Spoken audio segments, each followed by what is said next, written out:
জনসভা থেকে মুখ্যমন্ত্রী ঘোষণা করেছিলেন যে একটা ছৌ একাডেমি করবে, সেই ছৌ একাডেমির কাজও শুরু হয়েছিল, পাঁচিল দিয়ে ঘেরাও হয়েছে, কিন্তু আপাতত এই যত একাডেমি আপনি দেখুন, রাজবংশী ভাষা বা ওখানকার এদিকে সিলিকন ভ্যালি আমার পেছনে দেখে আসুন।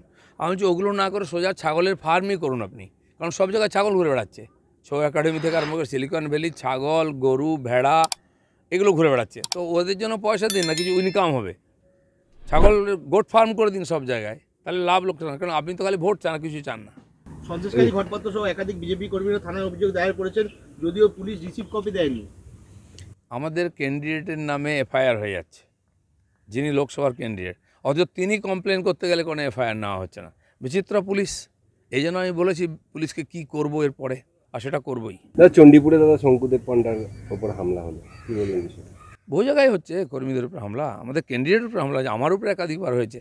হেরে যাচ্ছেন তো এখন দাঁত নখ বার করে ভয় দেখাবার চেষ্টা করছেন। পাবলিক ভয় পাচ্ছে না, সকাল থেকে এসে লাইনে ভোট দিচ্ছে।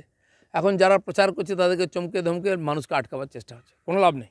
রইল বাকি হচ্ছে অগ্নিমিত্রা পাল, রইল বাকি হচ্ছে ডায়মন্ড হারবার, রইল বাকি হচ্ছে তমলুক জাস্টিস গাঙ্গুলি। তাহলে এখানে কিরম খেলা হবে? দেখুন, উত্তরবাংলায় তো খেলাটা হয়নি, একতরফা খেলেছি আমরা, আর ওখানেই ওদের খেলা শেষ হয়ে গেছে। ওই ধাক্কাতে এগুলো সব বেরিয়ে যাবে, খেলা পুরো হবে। আমি নিজে দেখেছি সেন্ট্রাল ফোর্স যেভাবে ডিউটি করেছে, নড়তে দেয়নি কাউকে, বুথের মধ্যে একটা ভোট রিগিং করতে দেয়নি। অনেকে বলছেন ভোট কম হয়েছে, কেন হয়েছে তার কারণ ওটাই, ছাপ্পা ভোট পড়েনি। এবারে গুন্ডারা নড়তে পারেনি, বাড়ির থেকে বেরোতে পারেনি, যারা বেরিয়েছিল আমি ধাক্কা মেরে ঢুকিয়ে দিয়েছি। এবারে সাধারণ মানুষ যেভাবে সাহস করে বেরিয়ে এসে গণতন্ত্র রক্ষার জন্য ভোট দিয়েছেন, তাদেরকেও স্যালুট করতে হবে। নির্বাচন কমিশনার খুব সিরিয়াস ছিল, সেন্ট্রাল ফোর্স দেখা দেখি পুলিশও অ্যাক্টিভ হয়েছে অনেক জায়গায়, কিন্তু তাদের জড়তা কাটতে দেরি লাগবে। এটাই হওয়া উচিত। এত পিসফুল, এত ভালো ভোটিং আমার মনে হয় ইদানিং হয়নি। প্রিয়াঙ্কা টিবরিওয়াল কালকে সন্দেশখালী গেছিলেন, একজন প্রতিবাদী তার সামনে মুখ খুলেছিলেন। তারপর তার মেয়েকে বাড়ি থেকে রাত্রের অন্ধকারে এক দুষ্কৃতী তুলে নিয়ে যাচ্ছিল, মেয়েটি চিৎকার করে, বাড়ির লোক ছুটে আসে, দুষ্কৃতী এলাকা ছাড়া হয়। ওখানকার মহিলারা যে রাত জাগছেন, বাস্তব পরিস্থিতিটা বাইরে থেকে বোঝা যাচ্ছে না কেন রাত জাগছেন। মহিলারাও সুরক্ষিত নন, পুরুষরাও সুরক্ষিত নন। পুরুষদেরকে পুলিশ দিয়ে ভয় দেখানো হচ্ছে, বাড়ি ছাড়া করা হচ্ছে, মহিলাদেরকে তুলে নিয়ে যাওয়া হচ্ছে বা তার উপরে অত্যাচার হচ্ছে। তো মাসের পর মাস যেভাবে ওখানকার মহিলারা নেতৃত্ব দিচ্ছেন এবং সেই আন্দোলনকে চালিয়ে যাচ্ছেন, সত্যি মানতে হবে যারা আন্দোলনজীবী আছেন তারা এটা কল্পনাও করতে পারে না। তারা সরকারি পয়সায় বিশেষ কোনো দেশ বিদেশ থেকে উৎসাহিতও করেন, কিন্তু ওইখানকার আদিবাসী উপজাতি মহিলারা যেভাবে লড়াই করছেন সারা ভারতবর্ষ, তারা দুনিয়ার সামনে তারা উদাহরণ রেখেছেন, তাদেরকে আমি প্রণাম করি। সঙ্গে বলি, সিভিক ভলেন্টিয়ারের স্ত্রীকেও, সিভিক ভলেন্টিয়ারদের দেখা যেত যে তৃণমূলের হয়ে কাজ করছে, বিভিন্ন অভিযোগ একসময় এসছিল, সেই সিভিক ভলেন্টিয়ারের স্ত্রীকেও তুলে নিয়ে গিয়েছিল তাহানি। সব সিভিক ভলেন্টিয়ার তো আর টিএমসি নয়, তারা চাকরি পেয়েছেন। 1.5 লক্ষের বেশি সিভিক ভলেন্টিয়ার, তাতে অন্য মতের লোক আছেন, তারা অন্য মতাবলম্বী বা পলিটিক্যাল পার্টির সাপোর্টারও হতে পারেন।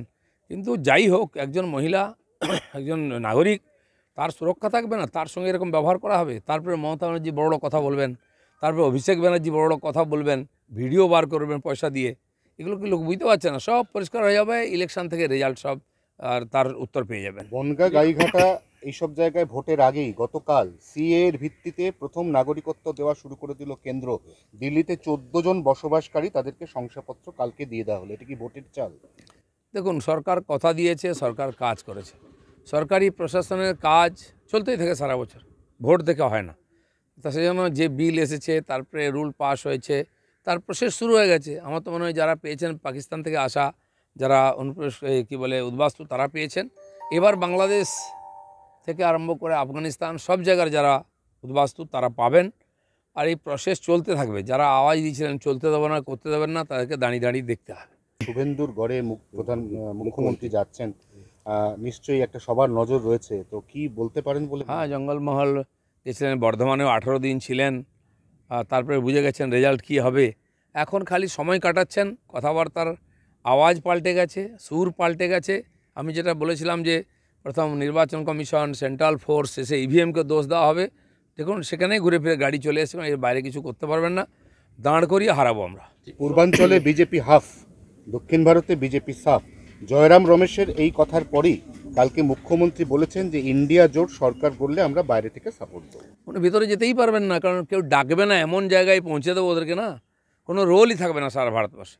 গতবারে তবু তো ছিল, এবারে টিএমসিকে কেউ ডাকবে না এমন সংখ্যা তারা পাবে। জয়রাম রমেশ কোথায় আছেন, তাদের নেতা রাহুল গান্ধী কোথায় আছেন, সব এক্স হয়ে গেছেন, এখন রিটায়ার্ড, সব রিজেক্ট, খালি রেজাল্ট হতে বাকি আছে।